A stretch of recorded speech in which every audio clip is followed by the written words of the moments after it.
Assalamualaikum korang.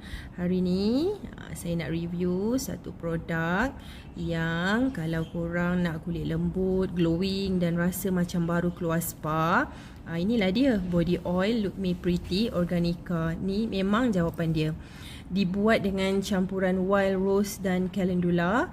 Siap ada kelopak bunga sebenar dalam botol. Memang cantik dan natural vibe habis.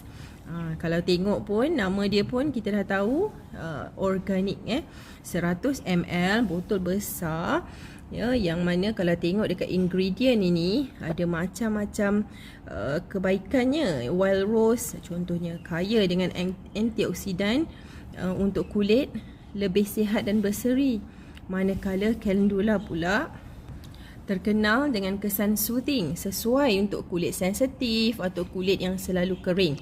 Untuk kanak-kanak pun sesuai sangat. Nampaklah ada kelopak bunga. Okey, sekarang saya letak. Okey, kita tengok. Dia non greasy, tak melekit langsung dan cepat meresap. Dan bau dia memang calming sangat. Paling best setiap kali guna. Lepas mandi, sapu sikit, memang wangi satu badan. Confirm rasa tenang. Kalau korang tengah cari body oil yang bukan saja jaga kulit, tapi bagi feel luxury dan self care sekali, inilah dia. Cuba tau. Bye.